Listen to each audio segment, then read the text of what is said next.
everything's fine on 93.9 Dublin South FM. So India and UK have signed a free trade agreement in July this year. And this trademark relationship is supposed to bring lots of advantages both to Britain and India. It was supposed to be done a few years ago, but then it seems lots of negotiations were happening and both countries were trying to get the best out of the deal. As journalists, we want to have a look as to what is the kind of effort which has gone into getting this deal done and whether it is making any sense. So we dive deep into the content of the agreement and found lots of surprising things. The final judgment whether this deal makes sense or not, we will leave it to the end. But the details are at places funny, important, and worth reading between the lines. For those of you who are new to history, India and Britain have a long relationship of something called colonial rule. And that has made India an important legacy of Great Britain, in which, according to some authors and historians, the British government has systematically looted the wealth, the natural resources, and the labor resources of India. In other rude, raw terms, they are called as slaves. But let's say in a dignified way, they used the labor forces of India and the natural resources in order to build the empire. Things changed in 1947, but then the great leaders of India, instead of being hostile to a nation, made the historic, most humane reconciliation and continued with the relationship on the positive ground, found synergy in both the countries, now independent nations, and rebuild the technological and economical groundwork to make India great again. Great again because that's the slogan these days everybody's talking. In our radio show also, we should talk about making India great again. All is well. India had been doing lots of trade deals. But this word trade deal has come new in last, let's say, 7 to 10 years. Before that, there were bilateral agreements. And in the bilateral agreements, trade was one aspect. The other aspects was cultural exchange, student exchange, education development, research and development partnerships, joint ventures. So they were not called trade deals. They were bilateral agreements. And now in this new age, I would say more influenced by the American and the European way of doing things, they have started to call trade deals. And that has made conceptually the heads of state, like the Prime Minister of India and the Prime Minister and presidents of other countries, as businessmen. On a side note, this is detrimental to the country because now the focus is purely on the economics, on the money value of the relationship, and the people synergy that we are looking at, the cooperation to develop a new society, something to learn from each other. That is not a focus, unfortunately. In fact, that should be the focus. What do we get to learn from the Americans, from the British, from the Russians, from the Japanese management? We would hardly learn if we have a trade deal with them. Trade deal is about selling. They selling some goods, we buying some goods at a particular price. Tariff is the new word. Thanks to Trump for making it popular. And then we export some goods on some tariff terms, matter ends. But what do we learn from the Japanese School of Management? What do we learn from the German manufacturing? That is not only secondary, it is not even a focus. So 2025 and India does a trade deal, free trade agreement with Britain. There is one pending with the United States also. We spoke last week, but then currently this is the focus. Once the United States trade deal comes to effect, we will discuss about that. But this is the discussion we are having today. And to understand, it's very simple. If you summarize, it's in 4 lines. India would be exporting textiles, apparels, gems, jewelries, leather, machinery, auto parts, pharmaceutical, processed food, some marine products, and it would include also basmati rice, spices, tea, some packaged food. That's it. And don't laugh at it. And then UK will export at a lower tariff whisky, beauty products, premium vehicles, medical devices, aerospace technology. That's it. So for these items, few of them, it has taken ages and the top bureaucrats and the heads of the countries to come to an agreement. Okay, these are the items that you export and these are the items. which will have a lower tariff over a period of time. Now, funny enough, if you look at these items, India will export textiles. Britain is already importing textiles and apparel from countries like Bangladesh and Vietnam and Sri Lanka and China at a much cheaper price. So I don't think so India is going to have an advantage by exporting those textiles.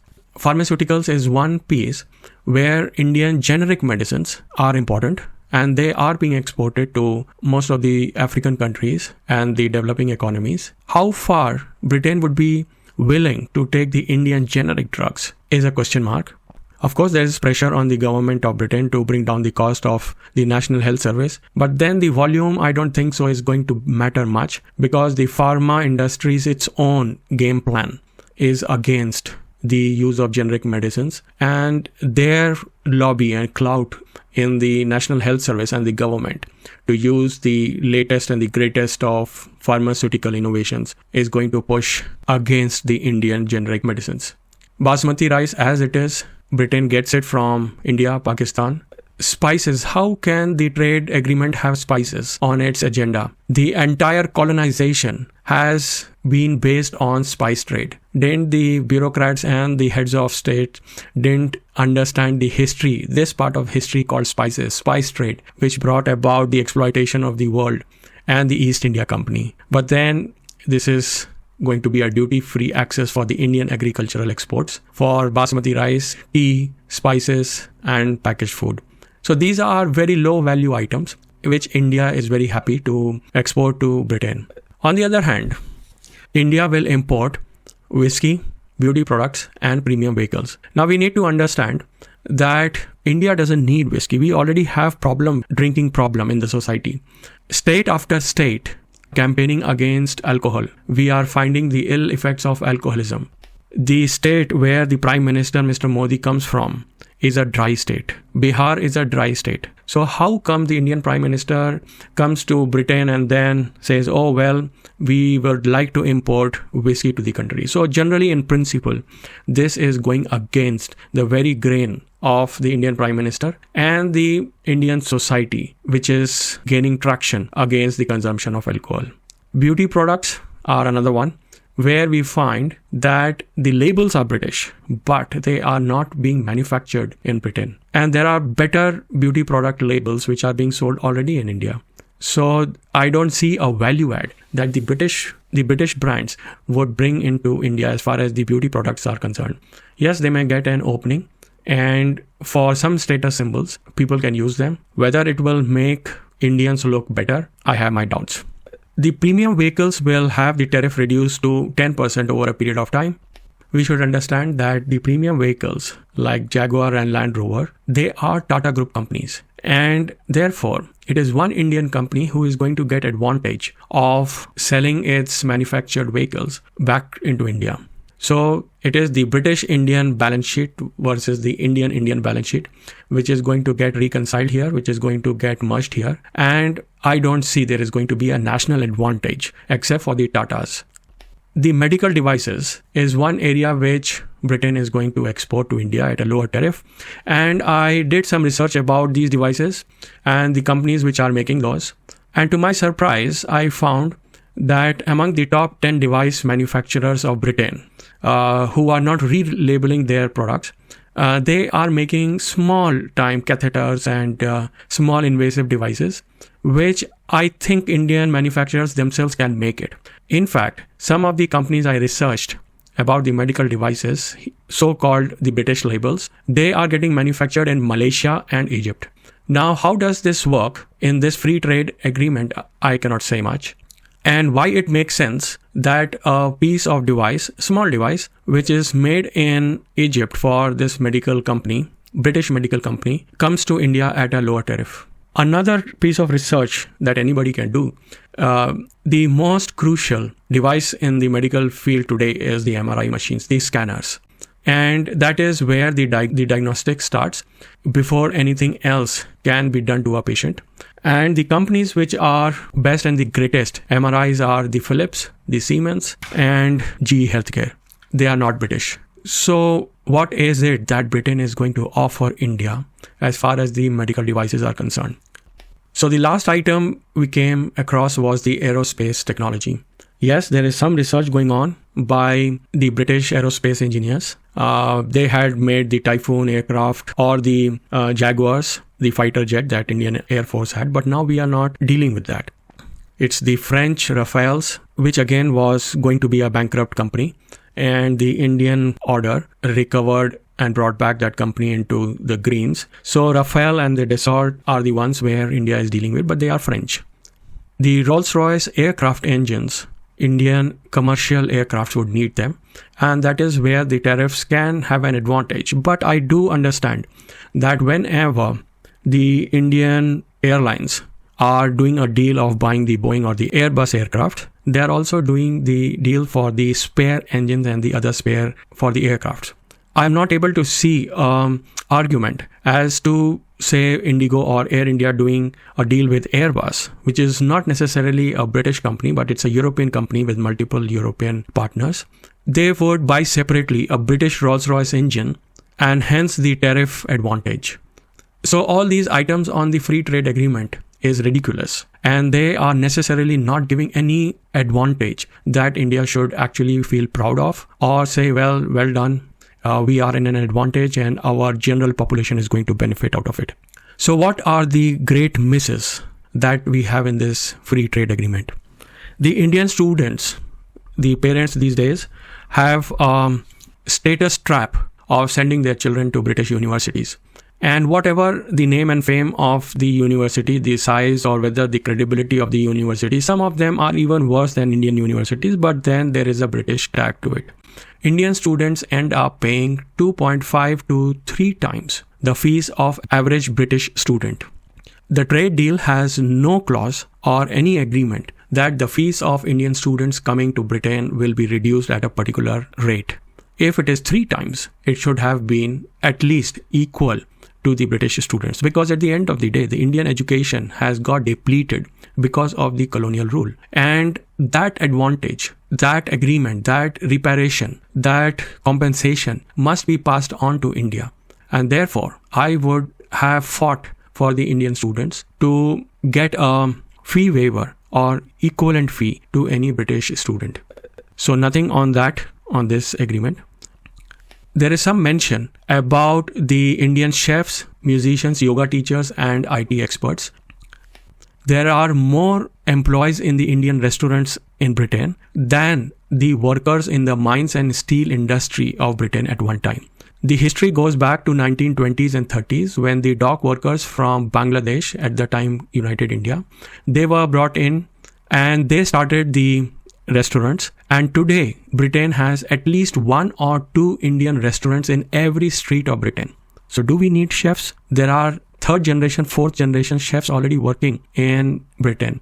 So we don't need them. Indian musicians are already traveling and performing in Britain. Yes, yoga instructors, Britain health services are in bad shape, and generally the health of the nation is not the best. We would require yoga instructors.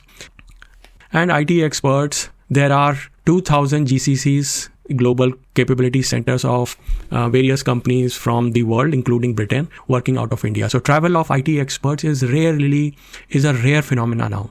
We don't need it. So what is all about these ease of business mobility? It is not going to make an impact. Finally, between the lines, there is a capping that for a particular profession, Britain would issue only 1,800 visas. There is a salary threshold also. So overall, if you see item by item, places by places, advantage and disadvantage, this deal is making no sense. It is just a document. And over a period of time, probably the smart thing that the British have been able to do is create a placeholder. And in future, wherever it comes as an amendment, they would like to push in for something which would be an advantage to them. Like in the leaked report of the agreement, the draft agreement, the British were trying to sell their apples to the Indian market, which would have been a clear disadvantage to our Jammu Kashmir farmers growing apples and the Himachal Pradesh farmers. So something like this would come in future where some items are included as an amendment. But for now, this free trade agreement means nothing. Or if at all we can make a good argument, it means drop in the ocean. Strategically too, India and Britain are standing on the opposite side of Ukraine war. Trump and his allies are against India buying the Russian oil. They are against Indian and Russian relationship, which has stood the test of time. Therefore, as a concept, India is not gaining anything by strengthening the British relationship. As far as the Chinese are concerned, the British market is flooded with the Chinese technology, both the basic goods and the high-end technology and communication and even the nuclear reactor. So British has got nothing to offer. India has got on its own manpower and technology, right from the nuts and bolts to nuclear power. So strategically too, there is no counterbalance with China that the British trade agreement is going to help India. Why this deal is done? Who will have an advantage? As of now, I don't see one. But then time will tell. Until then, stay safe, stay informed, and dutifully ask questions. You are listening to 93.9 Dublin South FM. Broadcasting from the Dundrum Town Centre. This is Dublin South FM.